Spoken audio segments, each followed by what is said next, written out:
नमस्कार, मैं हूं विशाल यादव। महाराष्ट्र के बीएमसी चुनाव में जबरदस्त तरीके से फर्जीवाड़ा हुआ है और अब ठाकरे ब्रदर्स मैदान में आ गए हैं। ऐसा लग रहा है कि बीएमसी चुनाव को रद्द करना पड़ जाएगा।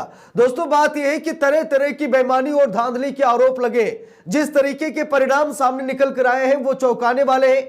भाजपा इतनी बढ़त कभी नहीं बना सकती थी, लेकिन उसके बावजूद भाजपा ने बढ़त बनाई और ठाकरे ब्रदर्स को 440 वोट का झटका दिया, जिसकी वजह से अब उद्धव ठाकरे, राज ठाकरे फायर हो चुके हैं और ऐसा लग रहा है कि बीएमसी चुनाव रद्द होगा, क्योंकि वहां के जो मुख्य निर्वाचन आयुक्त थे उनका भी इस्तीफा मांगा जा रहा है कि निर्वाचन आयुक्त अपना इस्तीफा दे, क्योंकि चुनाव को पूरी तरीके से प्रशासनिक अमले द्वारा हाईजैक किया गया और जबरदस्त तरीके से फर्जीवाड़ा हुआ है। दोस्तों, बीएमसी चुनाव का जो रिजल्ट सामने निकल कर आया ना, उसे मैं आप लोगों को दिखाने जा रहा हूं। उसके बाद मैं आप लोगों को यह भी दिखाऊंगा कि बीएमसी चुनाव में किस तरीके की फर्जीवाड़ा हुई है और कैसे वहां पर धांधली बेईमानी हुआ है। सारी चीजें मैं आप लोगों को दिखाऊंगा। अब सबसे पहले यहां पर देखिए, सबसे पहले हम आपको रिजल्ट दिखा देते हैं कि क्या रिजल्ट आया है।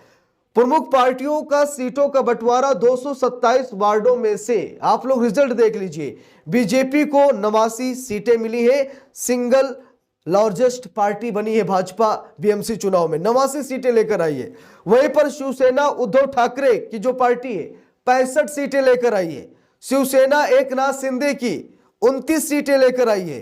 कांग्रेस 24 सीटें, एआईएमआईएम जो है वो 8 सीटें और एमएनएस यानी राज ठाकरे की मन से जो है वो 6 सीटें लेकर आई है। बाकी एनसीपी, एसपी और कुछ इंडिपेंडेंट कैंडिडेट थे, उनको भी यहां पर कुछ सीटें मिली है। तो बात ये दोस्तों कि सबसे ज्यादा सीटें किसे मिली? भाजपा को मिली। दूसरे नंबर पर उद्धव ठाकरे को मिली, फिर एकनाथ शिंदे को मिली, फिर कांग्रेस को मिली, फिर एआईएमआईएम को मिली 8 सीटें, मनसे को 6 सीटें, यानी कि सबसे ज्यादा सीटें किसको मिली? भाजपा को मिली। और यह कहा जा रहा है कि बहुत बड़ी धांधली बेईमानी की गई है। कैसी धांधली, कैसी बेईमानी की गई है, जरा यहां पर खबर में देखिए। लिखा भी है खबर में साफ साफ, बीएमसी चुनाव में स्याही विवाद पर शाया, राज ठाकरे ने लगाए धांधली के आरोप, तो नगर निगम ने भी दिया जवाब। तो नगर निगम ने क्या कहा वो भी मैं आपको दिखाऊंगा। और स्याही विवाद को लेकर के जो मामला गहराता जा रहा है, उससे भयंकर बवाल महाराष्ट्र में देखा जा रहा है। देखिए लिखा भी है, महाराष्ट्र निकाय चुनाव के लिए मतदान मतलब पूरा हो चुका है, लेकिन इस मतदान पर विवाद का साया पड़ा है। दरअसल मनसे प्रमुख राज ठाकरे ने आरोप लगाया कि वोट के बाद ऐसी स्याही इस्तेमाल की जा रही है जो हाथ धुलने पर ही मिट रही है। एनसीपी एसपी नेता रोहित पवार ने भी धांधली के आरोप लगाए। तो दोस्तों, बात यह है कि बीएमसी चुनाव में एक ऐसी स्याही लगाई जा रही थी जिसे आप हाथ धुलते ना तुरंत छूट जाती, यानी कि पता ही नहीं चल पाता कि आपने वोट डाला या फिर नहीं। ऐसी स्याही लगाई जा रही थी। तो यह आरोप लग रहा है कि एक ही प्रत्याशी मतलब एक ही वोटर कई बार वोट डाला है।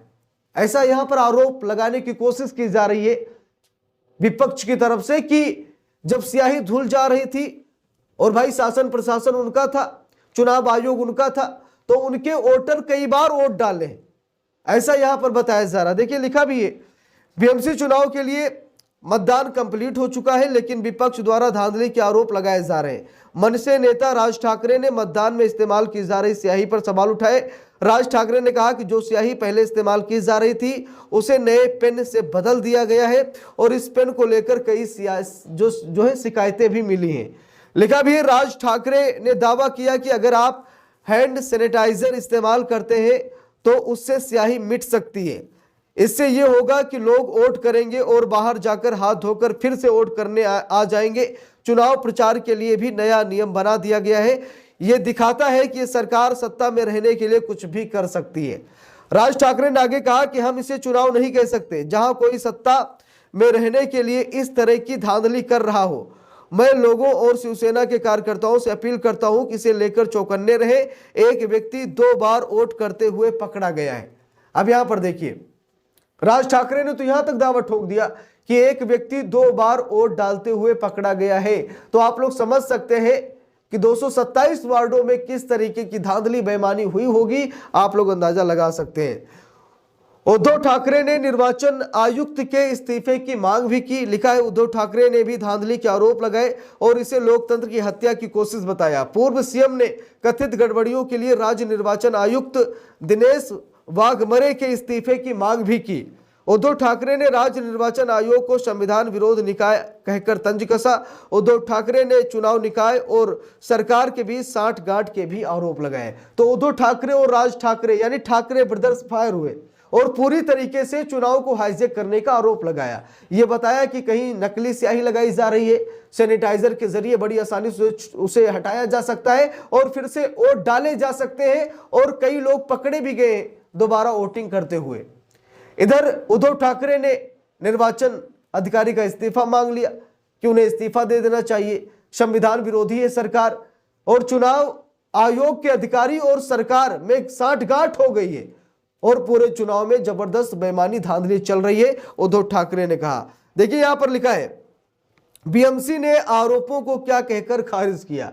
बीएमसी का भी बयान सामने आया जहां पर बीएमसी ने राज ठाकरे और उद्धव ठाकरे ने जो आरोप लगाए थे उसे कहीं न कहीं दरकिनार किया। देखिए लिखा भी है बीएमसी ने स्याही को लेकर लगाए गए आरोपों को खारिज कर दिया है। बीएमसी ने बयान जारी कर कहा कि स्याही मिटने वाली मीडिया की रिपोर्ट्स तथ्यात्मक रूप से गलत थी। बीएमसी कमिश्नर भूषण गगरानी ने अभी तक इस मामले में कोई टिप्पणी नहीं की है। बयान में कहा गया है कि प्रक्रिया के तहत पोलिंग स्टाफ मतदाताओं की उंगली पर न मिटने वाली स्याही लगाते हुए और ये बाएं हाथ की उंगली पर लगाई जाती है। बीएमसी चुनाव के लिए 10,231 मतदान केंद्रों पर वोट डाले जा रहे हैं। पूरे मुंबई में 64,375 अधिकारी और कर्मचारी चुनाव प्रक्रिया में लगे हुए हैं। तो दोस्तों बात यह है कि एनसीपी एसपी नेता रोहित पवार ने भी बहुत गंभीर आरोप लगाए, राज ठाकरे ने भी लगाए, उद्धव ठाकरे ने लगाए और चुनाव में बेईमानी का ये भयंकर आरोप लगाया। लेकिन इसके बावजूद ना तो सरकार को कोई फर्क पड़ा, ना ही चुनाव आयोग के कोई अधिकारियों को फर्क पड़ा, ना ही बीएमसी को फर्क पड़ा। यानी कि एक हिसाब से भाजपा ने बाजी मार ली और पूरी मनमानी के चलते यहां पर चुनाव कराया गया, जैसा कि राज ठाकरे उद्धव ठाकरे बता रहे हैं। अब देखते हैं कि यह चुनाव रद्द होगा या फिर नहीं, क्योंकि ठाकरे ब्रदर्स तो फायर है, वो तो इस्तीफा मांग रहे हैं निर्वाचन अधिकारी का। सिद्ध तौर पर करें निर्वाचन अधिकारी इस्तीफा दे दें क्योंकि उनकी सांठगांठ हुई है सरकार के साथ।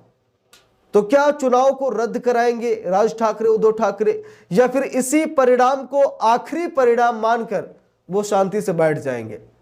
अब देखते हैं आगे क्या कुछ होता है, क्योंकि महाराष्ट्र की राजनीति में आज से नहीं बल्कि विधानसभा चुनाव हो या फिर लोकसभा चुनाव हो, कई चुनाव में महाराष्ट्र की राजनीति ने करवट बदली है, भाजपा को फायदा पहुंचाया है। लेकिन अब देखते हैं कि आगे ठाकरे ब्रदर्स क्या करते हैं, इन नतीजों को सही ठहराते हैं या फिर चुनाव रद्द करने की मांग करते हैं या फिर वो कोई बड़ा विरोध प्रदर्शन करेंगे। बाकी आप लोगों की क्या राय है कमेंट करके जरूर बताइएगा। वीडियो को लाइक शेयर, अगर चैनल पर नए हैं सब्सक्राइब करके सपोर्ट कीजिएगा। मिलते हैं दूसरी वीडियो में, तब तक के लिए बहुत बहुत धन्यवाद।